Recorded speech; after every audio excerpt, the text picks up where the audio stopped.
Okay, so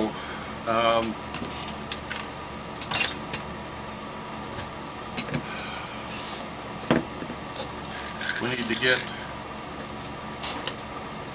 this in the box, and then we got to do one of the more difficult things, which is to get the lid, the hole in the lid, and then get it properly lined up.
I don't think I have any shrink tubing out here.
Okay.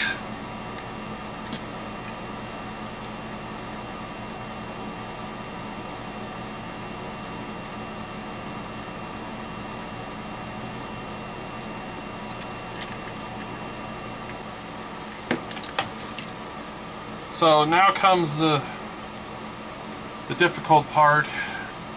I've got to figure out exactly where that hole is with it and get it somewhat lined up. So that'll be fun. Back in a little bit. Alright, so the way I did this, we'll see how it works, is I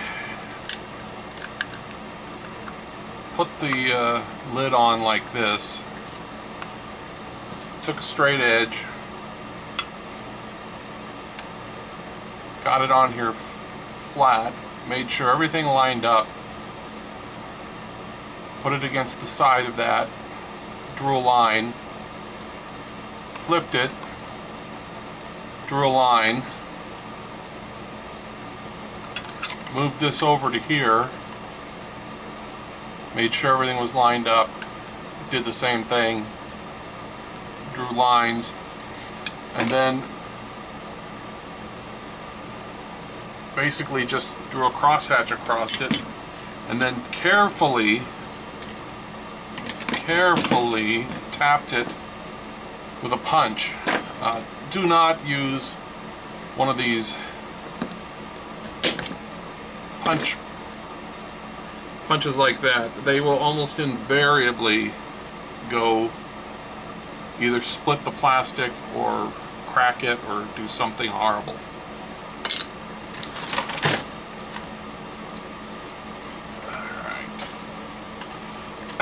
let's see what the closest size this thing is.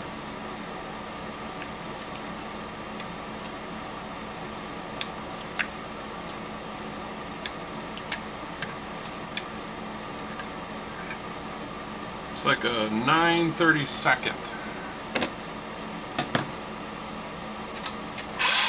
So first we're going to pilot drill it.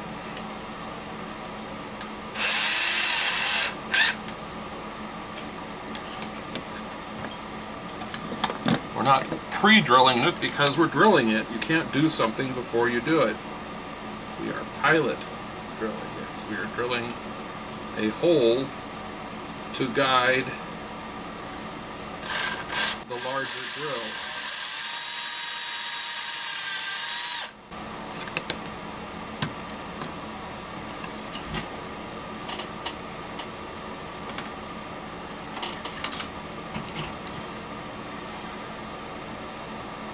It's almost centered.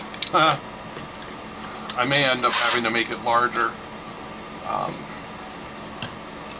It's not, there's a screw or a nut on here, but that won't actually hold it on. It'll be a bunch of screws.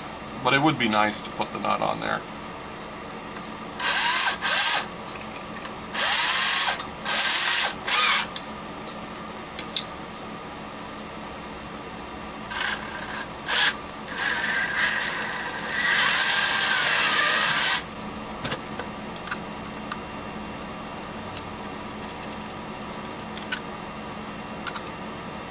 Hey, it lines up.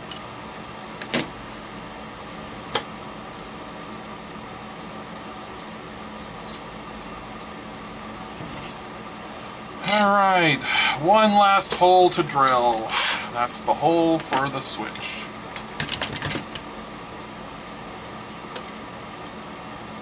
And the switch. The size of the hole for the switch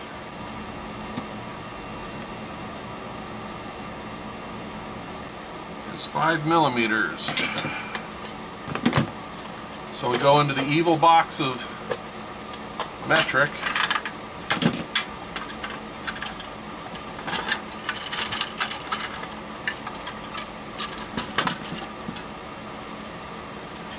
Pull out a 5 millimeter.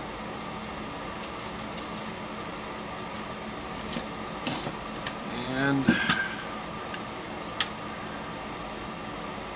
I think we can get away with putting the switch in here pointing up, which is what I prefer if I'm very careful about where I put it.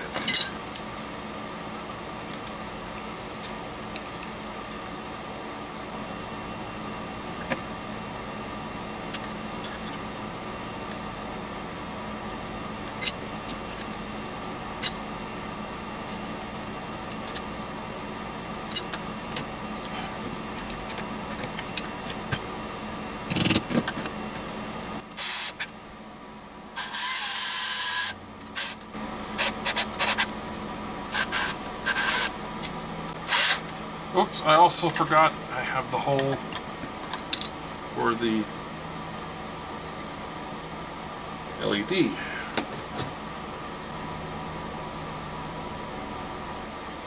Which we'll do a 3/32 for that.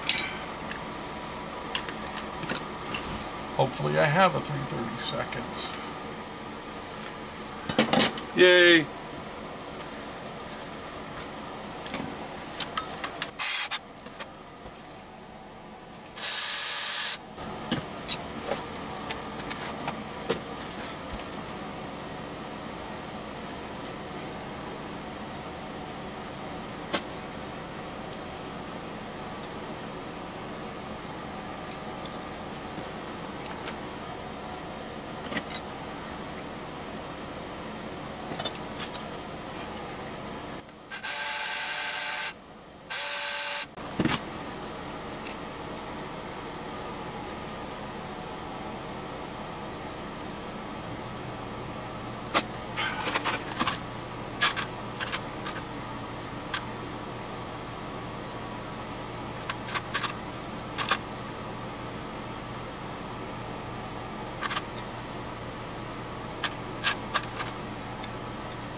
And there it is.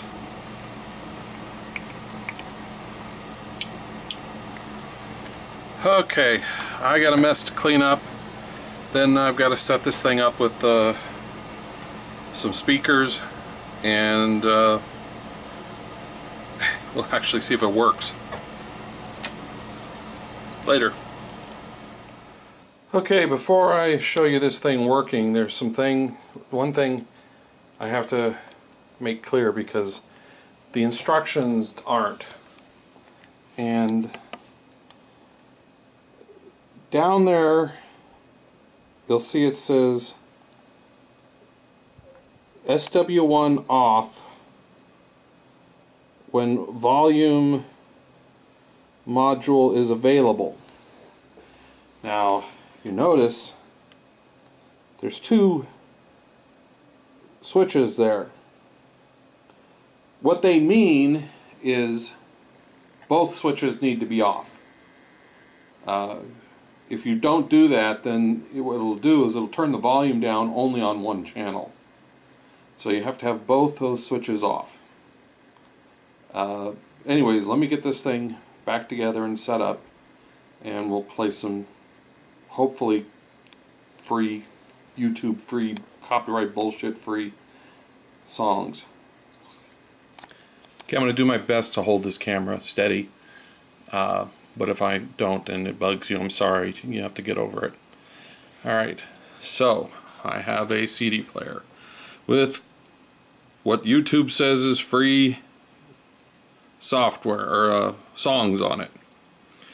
And I have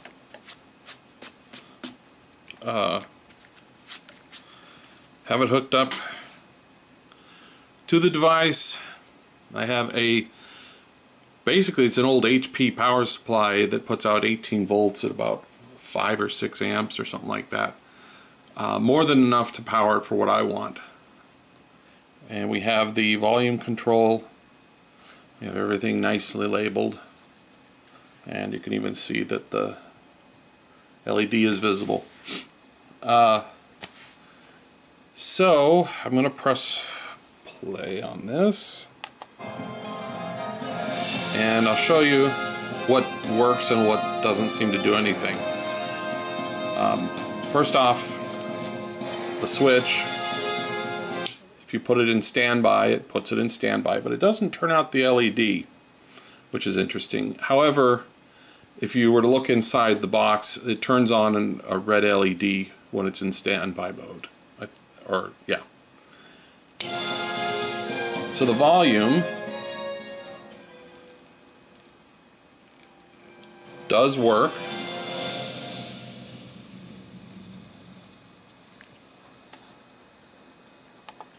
Let me get to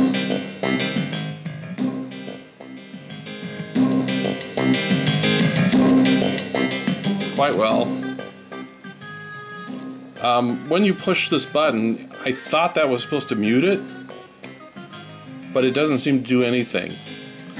And the worthless, pointless, completely crap piece of shit, apparently Chinese manufacturing can't provide any kind of user manual for this thing. You can get a data sheet, but there is no user manual for it. Nothing. I guess you're just supposed to, figure it out. There's on the board on this, there's some extra connections. It doesn't say what they're for.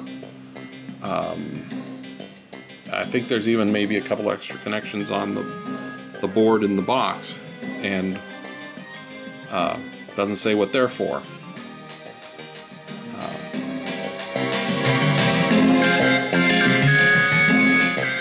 Now these are 8 ohm speakers, and it's meant for 4 ohms. That's fine.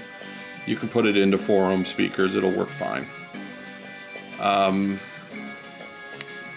It just would be nice if this button did something, but I can put it in standby, which is, basically just shuts it off, so that's close enough.